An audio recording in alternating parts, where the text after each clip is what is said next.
आगाज में आज सबसे पहले इस वक्त एक बड़ी खबर हमारे सामने ये है, तुर्की में भारत को बैठे बिठाए एक ऐसी जीत मिली है जिसने पाकिस्तान को रोने पर मजबूर कर दिया है। ये तो जिल्लत और रसवाई की ना खत्म होने वाली कहानी।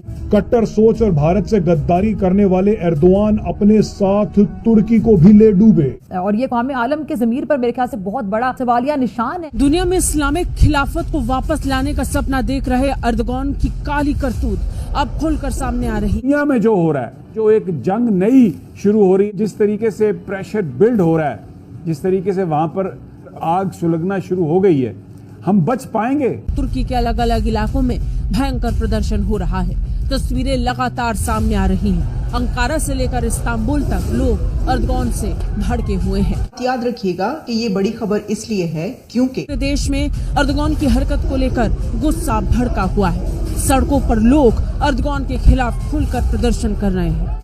जिस नमूने को मुसल्लत किया है उसने तुर्की को, इन्होंने आज तक क्या डिलीवर किया? ये बहरूपी हैं, वरना पाकिस्तान आज 77 सालों के बाद यहाँ खड़ा हो। जितनी बड़ी आफत तुर्की में आई है, तकरीबन उसी पैमाने की आफत पाकिस्तान में आई थी। हिंदुस्तान क्योंकि इकोनॉमिक कंडीशन इतनी अच्छी कर गया, आज दुनिया का 5वां बड़ा मुल्क बन गया इकोनॉमिक। हमारी इज्जत है and we are willing to pay the price, और वो प्राइस शुरू हो गया है। आज आपको मैं बताता हूं, IMF, वर्ल्ड बैंक, ADB, ये सब प्लान कर रहे हैं पाकिस्तान की असिस्टेंस प्रोग्राम को कट करने के लिए। नमस्कार दोस्तों, कैसे आप सब? उम्मीद करते हैं आप सब बहुत अच्छे होंगे। दोस्तों आज का वीडियो काफी शानदार होने वाला है क्योंकि आज हम देखने वाले हैं पाकिस्तान मीडिया का लेटेस्ट वीडियो, इसलिए बिना स्किप के पूरा वीडियो देखना। अगर आप मेरे चैनल पे फर्स्ट बार आए हो और अभी तक सब्सक्राइब नहीं किया है तो प्लीज सब्सक्राइब कीजिए, शेयर कीजिए, बेल आइकन ऑन कीजिए ताकि आपको आने वाली हर एक लेटेस्ट न्यूज आसानी से मिल जाए। जैसा कि आप लोगों ने टाइटल में देखा होगा कि तुर्की को मिली भारत से गद्दारी की सजा। दोस्तों तुर्की को मिल गई है भारत से गद्दारी की सजा। यह देखकर पाकिस्तान में चीमा साहब को काफी मिर्ची लग रही है। तो देखते हैं चीमा साहब का रिएक्शन, बिना स्किप के पूरा वीडियो देखना। बढ़ते हैं वीडियो की। जमहूरियत और इन सियासतदानों पे लानत भेजते हैं कि तुर्की की अपनी अवाम, अपनी तुर्की की अवाम जो कि खुद मुतासिर, शर्मिंदगी की बात है। मकसद अब मुझे नहीं पता वहाँ का मीडिया रिपोर्ट करता है या लिहाज करता है हमारा, ठीक है ना। ये वहाँ के कॉन्सुलेट जनरल को किसी को खबर दी है तो कितनी क्या एम्बैरसिंग सिचुएशन। अब मेरा ये अंदाजा है, ये कोई खबर नहीं है लेकिन एक सवाल जरूर खड़ा होता है। दुनिया के किसी भी बड़े कंट्री की तरफ से कहा जाना कि Indian defence is very effective, ये क्या बताता है? बड़ी ताकत है, आहिस्ता आहिस्ता प्रिवेल कर जाए।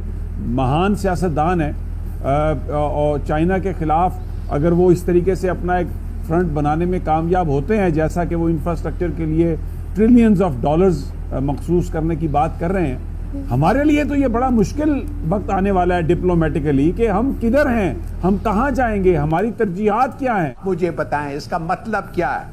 इसका मतलब यह है कि जो दो बड़े मुसलमान कॉजेस हैं उनको तो इन्होंने रद्द कर दिया, मगर तुर्की तो अब आप आते हैं नेटो पे आते हैं।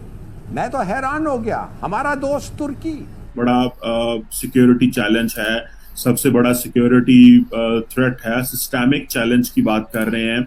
और मजे की बात यह है कि इसका सबसे बड़ा बेनिफिशियरी अमंग हमारे जो इस एरिया में वो भारत है।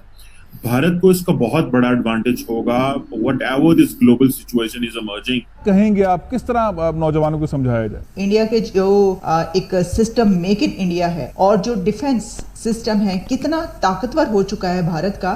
सर ये हम 65 की जंग को अगर एक आम नौजवान जो कि इस वक्त 14, 15, 16, 17, 18 साल का, यानी कि 9th क्लास से लेके इंटर तक, अगर कमोडोर साहब को समझाएं कि 65 की जंग में क्या हुआ, पाकिस्तान नेवी ने क्या कुर्बानी दी। लेकिन असल बात यह है ना, ये 5 अगस्त 2019 ने बिल्कुल सिचुएशन को तब्दील कर दिया कि वो कह रहे हैं कि जो इंडियन डिफेंस कैपेसिटी है वो बहुत बढ़ती जा रही है। यानी अगर हम इसी तरह देखें, हम कहेंगे कि क्या पाकिस्तान की बात करें कि क्या पाकिस्तान हर चीज बना लेगा जो भारत बनाता है? नहीं बना सकता ना, उसके बहुत सारे हैं। माने अमेरिका नहीं कर रहा है, वेस्ट नहीं कर रही है, नेटो नहीं कर रही है, और आप कह रहे हैं हम करना चाहते हैं। क्यों?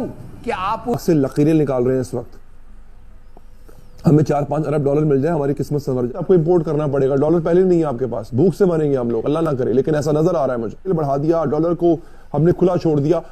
हमें 1 अरब डॉलर मिलेगा IMF से, वो भी किस्तों में, पूरा नहीं, यकमुश्त नहीं, इकट्ठा नहीं। मुझे बड़ा अफसोस हुआ। ये मैंने आप तक एक तो खबर पहुंचानी थी। बिल्कुल नहीं बचेंगे और हमें तैयारी करना चाहिए। उन्होंने कहा है कि हमें बड़ा कंसर्न है, एक थ्रेट है to world peace. My God, वो मेजर थ्रेट है। अगर कोई हमारा दोस्त तुर्की ने कुछ नहीं किया तो दुनिया का वो कौन सा कंट्री है जिसकी इंडिया के साथ स्ट्रेटेजिक पार्टनरशिप या डिफेंस पार्टनरशिप ना हो या ट्रेड पार्टनरशिप ना हो?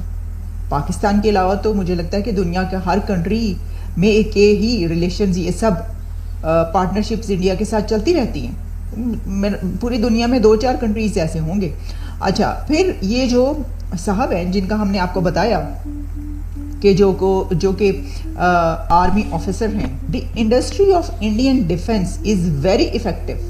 We are looking at the capacities offered by India as much as we are looking at the capacities of the highest countries providing equipment. ये बहुत important statement। इसकी वजह ये है कि वो कह रहे हैं कि जो इंडियन डिफेंस कैपेसिटी है वो बहुत बढ़ती जा रही है और एक उस स्टेटस हासिल कर लिया है कि जब हम देखते हैं कि मोस्ट पावरफुल कंट्रीज दुनिया की, तो उन्होंने कहा कि हम उसको भी देख रहे हैं कि उनकी तरफ से हमें क्या ऑफर है और इंडिया की तरफ से हमें क्या ऑफर है। तो ऑब्वियसली इंडिया को बहुत बड़ा फायदा है। इंडिया जो है वो is one of the beneficiary of this entire apparatus, of this entire talk. India के पास ये यूनिक पोजीशन है कि वो फ्रांस के साथ अलहदा डील इंगेज हो रहा है, अमेरिका के साथ क्वाड में अलहदा डील हो रहा है, जर्मनी उस तरह अपनी मिलिट्री। गाइस, आपको मेरा ये रिएक्शन वीडियो कैसा लगा? अगर अच्छा लगा है तो प्लीज सब्सक्राइब कीजिए, शेयर कीजिए, बेल आइकन ऑन कीजिए ताकि आपको आने वाली हर एक लेटेस्ट न्यूज आसान से मिल जाए। उम्मीद करती हूँ आप लोगों को मेरा ये वीडियो पसंद आया होगा। पसंद आया तो ज्यादा से ज्यादा शेयर करना ताकि हमारे और भी भाई बहन इस न्यूज को देखकर जानकारी हासिल ले। जैसा कि आप लोगों ने देखा होगा कि तुर्की को मिल चुकी है भारत से गद्दारी की सजा, जिसको आप लोगों ने इस न्यूज में सुना होगा कि चीमा साहब ने कैसे बताया कि कैसे उनको सजा मिली है। साथ में आप लोगों ने ये भी देखा होगा कि 30 देश भारत से व्यापार करने के लिए राजी हो चुके हैं, भारत के द्वार पे खड़े हैं भारत की करेंसी के अंदर व्यापार करने के लिए। सबसे बड़ी बात है कि भारत की करेंसी के अंदर व्यापार करने के लिए भारत के सामने खड़े हैं। और दोस्तों, भारत अमेरिका की करेंसी को ठुकरा दिए हैं 30 देशों ने। तो दोस्तों, आप लोगों की क्या राय है इस वीडियो के प्रति कमेंट बॉक्स में ज़रूर बताना। कमेंट बॉक्स में जय श्री राम लिखना बिल्कुल ना भूलना, क्योंकि हम एक भारतीय हैं और हमारा धर्म है जय श्री राम लिखना। और साथ में आप लोगों ने देखा होगा कि भारत से जो भी पंगा लेता है उसका अंजाम बहुत बुरा होता है, क्योंकि भारत अब बन चुका है आत्म उस देश से बिलोंग करते हैं जो आत्मनिर्भर देश है। तो दोस्तों, आप लोगों की क्या राय है हमारे भारत के प्रति और मेरे इस वीडियो के प्रति कमेंट बॉक्स में बताना। मिलते हैं नेक्स्ट वीडियो में, तब तक के लिए बाय, जय हिंद, जय भारत।